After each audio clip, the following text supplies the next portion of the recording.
두 사도가 더불어 말하고 항상 하나님의 은혜 가운데 있으라 권하니라. 아멘.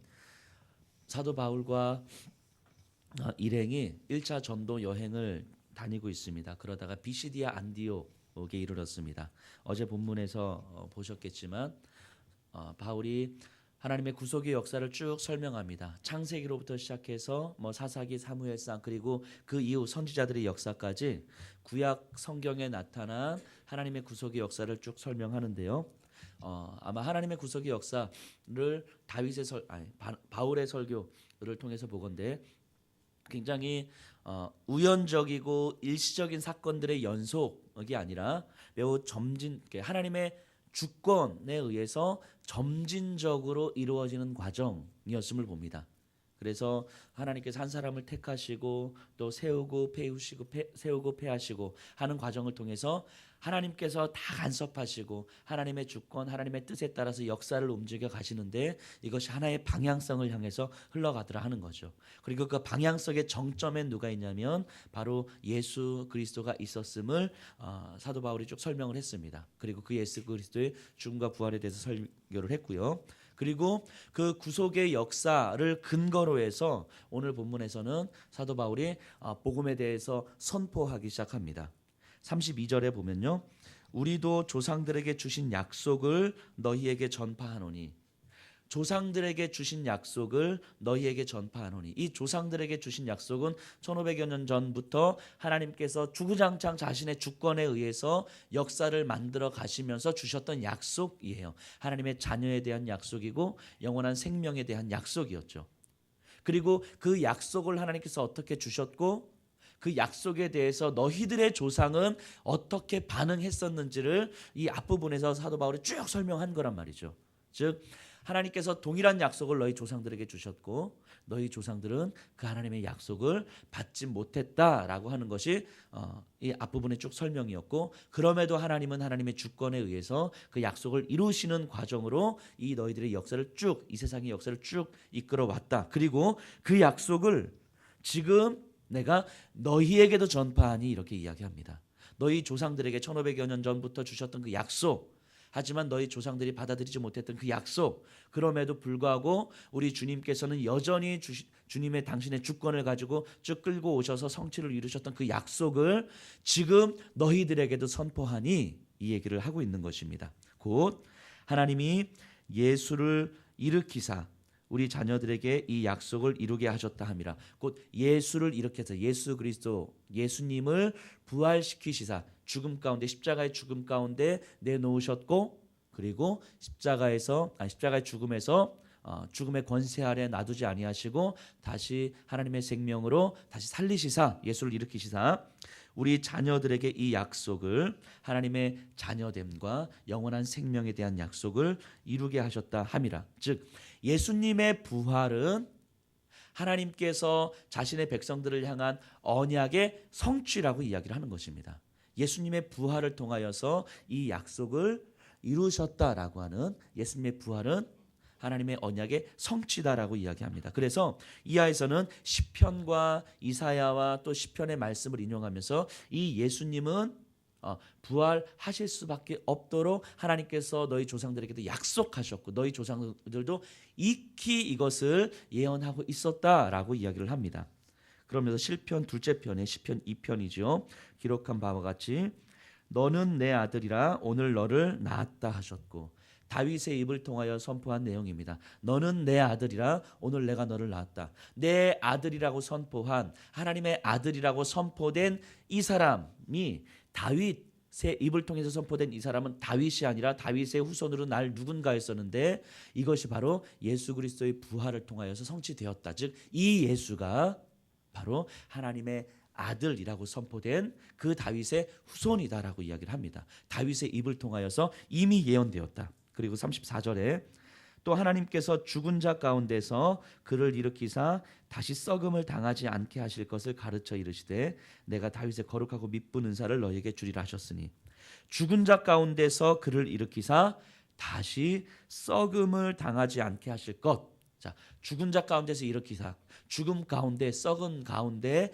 놔두지 않으시고 영원한 생명으로 부활하신 죽은 자 가운데서 일으키는 그것을 향하여서 이렇게 선포하셨다는 거죠. 이사야 55편의 말씀입니다.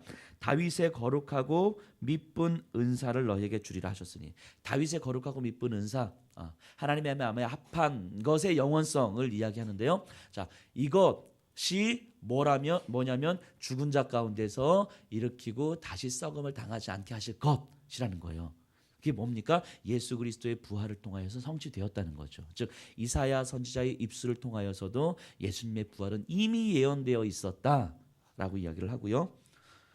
또 35절에 또 다른 시편에 일렀으되, 시편 16편입니다. 주의 거룩한 자로 썩음을 당하지 않게 하시리라. 이 다윗의 고백이에요. 주의 거룩한 자로 썩음을 당하지 않게 하실 것이라. 이 주의 거룩한 자, 그럼 이 주의 거룩한 자가 누굴까? 36절에 보면요, 다윗은 당시에 하나님의 뜻을 따라 섬기다가 잠들어 그 조상들과 함께 묻혀 썩음을 당하였으되, 자, 주의 거룩한 자로 썩음을 당하지 않게 하시리라, 이렇게 말씀하셨어요, 다윗의 입을 통해서.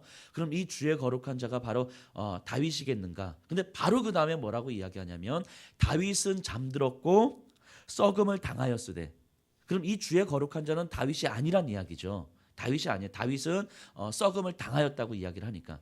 자, 그럼 누구냐? 37절에 하나님께서 살리신 이 예수 아니겠습니까? 하나님께서 살리신 이는 썩음을 당하지 아니하였나니. 즉 다윗의 입을 통하여 선포한 주의 거룩한 자는 바로 하나님께서 살리신 이 예수다라고 이야기를 하는 거죠.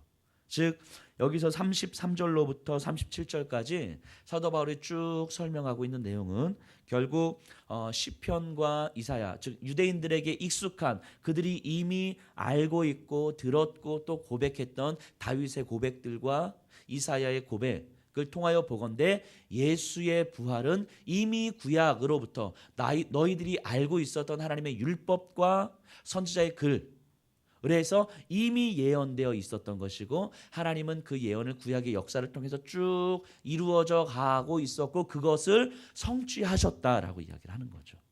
그래서 유대인들로 하여금 하나님의 구약의 말씀으로부터 시작되어서 그것이 예수 그리스도의 부활, 하나님께서 살리신 이까지 쭉 오게 되었음을 지금 사도 바울이 선포하고 있는 것이고, 이것이 바로 1500여 년 전부터 조상들에게 하셨던 약속인데, 너희들의 조상들은 이 약속을 받아들이지 못했다라고 이야기를 하는 것이고, 그리고 그 약속을 지금 다시 내가 너희들에게 선포하노니라고 이야기합니다. 하나님의 영원한 생명, 하나님의 자녀됨, 그리고 이미 이제는 하나님께서 성취한 그 약속, 그것을 이제는 너희가 믿음으로 받아들이면 된다라고 이야기를 하는 거죠. 그래서 38절로부터는 조금 더 구체적으로 그 과정을 이야기합니다. 38절 39절을 제가 읽어보면요, 그러므로 형제들아 너희가 알 것은 이 사람을 힘입어 죄사함을 너희에게 전하는 이것이며, 또 모세의 율법으로 너희가 의롭다 하심을 얻지 못하던 모든 일에도 이 사람을 힘입어 믿는 자마다 의롭다 하심을 얻는 이것이라. 자, 지금 이스라엘 백성들에게, 유대인들에게 있어서 매우 익숙한 개념 하나와 익숙하지 않은 개념 하나, 두 개가 나오는데요. 하나는 뭐냐면 38절에 이 사람을 힘입어 죄사함을 너희에게 전하는 이것이며, 이건 유대인들에게 있어서 익숙한 개념입니다. 죄사함, 속죄라고 하는 것은. 그런데 이 사람 예수를 힘입어 죄사함을 너희에게 전하는 이것이며, 유대인들에게 익숙한 죄사함, 속죄의 개념이 무엇입니까? 양을 잡아서 매년 1년에 한 차례씩 양을 잡아서 이 양에게 자신의 죄를 전가하고 그 제사를 드림으로 말미암아 하나님께서 나의 죄를 용서하셨음을 믿음으로 받아들이고, 또 1년이 지나면 또 양을 잡는 거죠. 1년이 지나면 또 양을 잡는 거죠. 즉 유대인들에게 있어서 익숙한 속죄, 죄사함의 개념은 이렇게 완전한 죄사함이 아니고 영구적인 죄사함이 아니었어요. 자, 완전한 죄사함이 아니고 영구적인 죄사함이 아니었죠. 그래서 매년 가축을 잡아서 하나님 앞에 제사를 드리는 거예요. 근데 이 사람 예수님을 힘입어 얻는 죄사함은 단번에 드리는 제사인 거죠. 더 이상 매년 제사를 드리지 않아도 되는 죄사함, 즉 완전한 죄사함. 그래서 용서받은 죄를 또 끄집어내서 마치 너 이번은 내가 용서해 주는데 다음번에 한 번 더 이런 일 하면 그 전까지 다 엎어 써가지고 너 다 죽을 줄 알아. 뭐 이런 개념이 아니라는 말이에요. 그 전에 죄송은 다 끄집어내 가지고 내가 지금 없는 걸로 쳐줄 테니까 너 앞으로 똑바로 해. 이런 개념이 아닌 거죠. 그냥 아예 없어진 거죠. 하나님께서 완전히 죄 없다 하신 거죠. 완전히 부분적으로가 아니라 완전히. 그래서 그 죄에 대해서 다시 묻지 않으시는 거죠. 그리고 두 번째는 영구적인 거죠. 영구적. 또 다시 내가 속죄를 받은 다음에 지금 받은 이 시점으로부터 또 다시 새롭게 죄를 지면 또 다시 죄를 용서함 받아야 되는 그런 부분적인 방식이 아니라 일시적인 방식이 아니라 앞으로 지을 모든 죄에 대해서도 하나님 앞에서 용서를 받은 거죠. 이 사람에 힘입어 죄 사함을 받는 것. 그래서 예수님을 힘입어 죄 사함을 받는 것은 철저한 죄 사함이며 영구적인 죄 사함인 거죠. 그리고 그 철저하고 영구적인 죄 사함을 받은 그들을 보면서 하나님은 의롭다 칭하신 거예요. 38절에요. 또 모세의 율법으로 너희가 의롭다 하심을 얻지 못하던 모든 일에도 모세의 율법을 철저하게 다 순종했어야 됨에도 불구하고 인간은 순종할 수가 없는 거죠. 그 모든 율법을 다 지킬 수가 없는 거죠. 즉 사람은 의롭다 칭함을 받을 수 없는 상태였단 말이죠. 그런데 하나님께서는 예수님을 부활하심으로 말미암아 십자가의 죽음과 부활을 통하여서 철저하게 죄를 용서하셨고 영구적으로 죄를 용서하셨고 그래서 죄 있는 우리를 완전히 앞으로 영원히 죄 없다 바라보신 상태에서 그런 우리를 바라보시면서 예수의 보혈로 덮여져 있는 나를 바라보시면서 내가 너를 의롭다라고 칭하게 되는 거죠. 칭의라고 하는 거죠. 그래서 의롭다라고 하나님은 우리를 선포하셨습니다. 의롭다라고 선포하심으로써 너가 정말로 내 언약의 자녀이다라고 하는 것을 선포하신 거죠. 이렇게 법정에서 선포하는 것처럼 선포했던 거죠. 이거를 조금 더 잘 이해하기 위해서는 당시 이제 로마에 있었던 자녀됨에 대한 법정 선언을 조금 간단하게 설명해 드리면 좋을 것 같은데요. 집 주인이 자녀를 낳습니다. 제 아들을 낳아요. 얘는요 누가 봐도 내 아들이에요. 누가 봐도 내 아들입니다. 그런데 이 아들을 낳는데 이 아들을 종이 아래 종이 아래 놔두어 둡니다. 그래서 내 종들로부터 교육도 받고 종들로부터 뭐 이렇게 여러 가지 훈련들을 받는 거죠. 그러니까 얘는 내 아들이 맞지만 얘는 내 재산을 상속할 만한 권한이 아직은 없어요. 아들은 맞지만 상속할 만한 권한이 없습니다. 그러나 얘가 이렇게 조금 자라면서 이제는 진짜 얘가 내 아들이구나. 라고 이제 선포하죠. 그래서 반지를 끼워주고 그리고 많은 사람들 앞에서 선언합니다. 이 아이는 내 아들이며 이 집안의 둘째 주인이다라고 이제 선포를 합니다. 그때부터 이 아이는 나의 모든 것을 물려받을 상속자가 되는 거죠. 이제 법정적으로 선포하는 거죠. 마치 이겁니다. 하나님께서 의롭다 하심을 선언하셨다라고 하는 것은 법정적으로 선포하는 거예요. 진짜 내 아들이 맞다. 내 언약의 자녀가 맞다. 그렇기 때문에 이 아이는 나의 모든 것들을 상속받을 후사이다라고 이야기하는 거죠.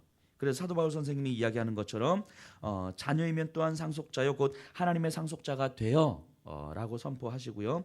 자기 아들을 아끼지 아니하시고 우리 모든 사람을 위하여 내어주시니가 어찌 그 아들과 함께 모든 것을 우리에게 은사로 주시지 않겠느냐라고 선포하셨던 것처럼 하나님께서 가지고 있는 그 모든 풍성한 모든 것들을 자신의 자녀에게 상속해 주실 상속자로 우리를 삼아 주셨다라고 하는 것이 의롭다 하심을 얻었다라고 하는 거죠.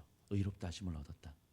지금 사도 바울은 유대인들을 향하여서 이 사람을 힘입어 우리가 죄사함을 받았고 그리고 죄사함을 받은 우리 예수의 보혈로 덮여져서 하나님은 우리를 예수의 보혈을 통과해서 우리를 보시는 상태에서 우리를 의롭다 하심을 이 사람을 통하여서 의롭다 하심을 얻게 되었다라고 하는 거죠. 의롭다 하심을 얻게 되었다. 하나님의 상속자가 되었다. 하나님의 후사가 되었다라고 하는 거죠. 하늘의 모든 풍성함과 하늘의 모든 영광스러움을 상속받을 상속자가 되었다라고 하는 거죠. 지금 이 새벽에 나와 있는 여기 있는 한 분 한 분을 향하여서 하나님 이렇게 선포하시는 거 아니겠습니까? 이 사람을 힘입어 죄사함을 받은 자들이며 이 사람을 힘입어 의롭다 하심을 받은 자들이다라고 선포하고 있는 거 아니겠습니까? 선포하고 있습니다. 그래서 40절 에 보면 그런즉 너희는 선지자들을 통하여 말씀하신 것이 너희에게 미칠까 삼가라. 일러스되 보라 멸시하는 사람들아 너희는 놀라고 멸망하라. 내가 너희 때 당하여 한 일을 행할 것이니 사람이 너희에게 일러줄지라도 도무지 믿지 못할 일을 하였느니라 하니라. 뭐 쉽게 얘기하면 이런 거 아니겠습니까? 믿으라. 너희 조상들은 이 말씀을 전했음에도 불구하고 하나님께서 주구장창 1500여 년 전부터 주구장창 이야기하고 주구장창 하나님의 역사를 보여줬음에도 불구하고 믿지 못하고 받아들이지 못했던 그것, 너희들 또한 같은 역사를 되풀이할 것이냐라고 이야기하는 거죠. 이 사람을 힘입어 제사함을 얻는 것과 이 사람을 힘입어 의롭다 하심을 얻는 것, 그래서 하나님의 상속자가 되어서 하나님의 풍성한 은혜를 누리고 그 아들과 함께 우리에게 풍성한 은사를 이 땅 가운데서 허락하실 그 하나님의 은혜를 너희가 누려야 되지 않겠는가? 믿으라라고 이야기를 하는 거죠. 그럼에도 불구하고 너희들의 조상들의 길을 여전히 동일하게 걸어갈 것인가? 라고 이야기를 하고 있습니다. 오늘 우리를 향하여서 예수 그리스도께서는 이렇게 또 말씀하시는 거죠. 같은 메시지를 하는 거죠. 우리에게 있어서 가장 중요한 하나님의 역사가 쭉 흘러가는 데 있어서 그 하나님의 역사에 발맞추어 살아가는 우리에게 있어서 가장 중요한 것이 무엇이냐면 죄사함을 철저하고 영구한 죄사함을 얻었다 하는 것과 그리고 그로 인하여서 하나님은 우리를 의롭다 칭하셔서 하나님의 언약 백성 하나님 자녀로 삼아 주셔서 하나님의 후사 상속자로 삼아 주셨다라고 하는 것을 내 가슴에 품고 하나님의 상속자처럼 살아가는 거죠. 하나님의 상속자처럼 살아갈 때, 아니 하나님의 상속자로 살아갈 때에 하나님께서는 그 아들과 함께 우리에게 모든 것을 주시지 않겠는가 하는 믿음으로 가는 거죠.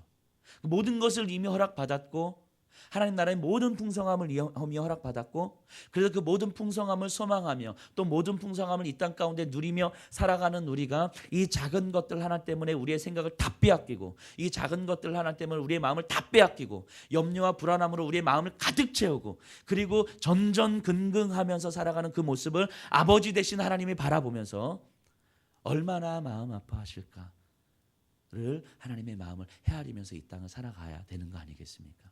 그러면서 아버지 하나님의 그 아파하심과 안타까워하심을 다시 한번 또 품고 하나님 그렇습니다. 하나님께서는 나를 상속자로 이미 선언하셨습니다.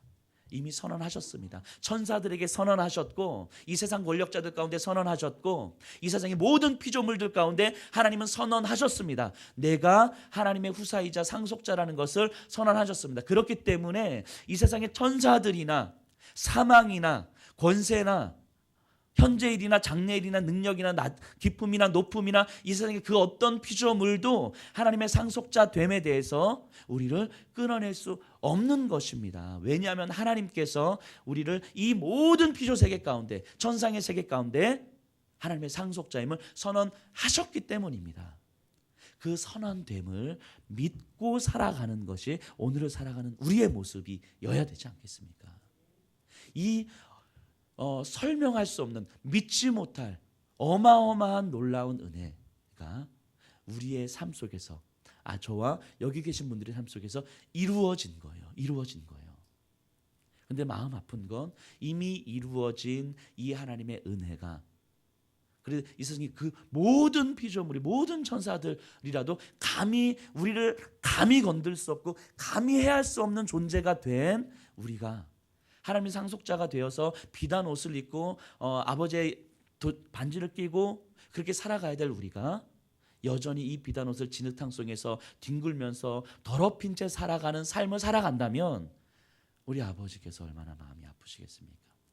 광야에서 이스라엘 백성들이 하나님께서 먹을 것이 없어서 불평하고 있을 때 하나님께서 하늘에서 만나와 메추라기를 주십니다. 이 만나와 메추라기가 얼마나 감격스럽고 얼마나 감사했습니까?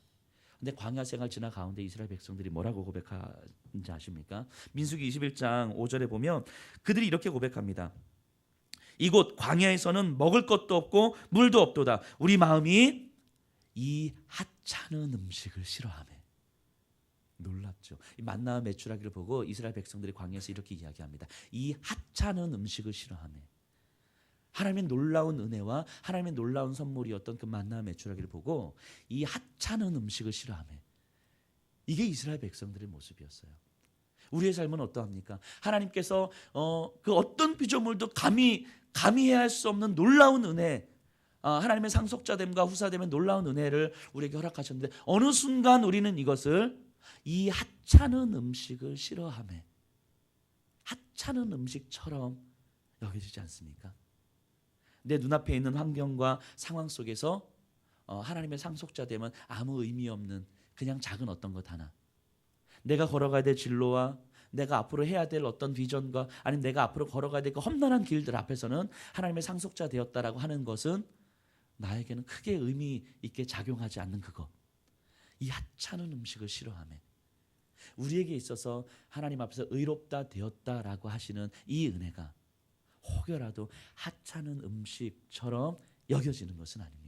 이 새벽에 다시 한번 사도 바울의 이 말씀을, 이 선포를, 조상들에게 하셨던 약속을 내가 지금 너희들에게 선포하니 하는 사도 바울의 마음과 이 선포의 내용이 다시 우리에게 들어왔으면 좋겠습니다. 다시 한번 말씀드립니다. 자녀이면 또한 상속자 곧 하나님의 상속자가 되어서 하나님의 그 풍성하신 은혜와 풍성한 모든 것들을 누리도록 이미 허락되었고, 하나님은 천상의 세계와 이 세상의 모든 피조물 가운데 사단의 권세 앞에서 이미 법정적으로 선포하셨다는 사실입니다.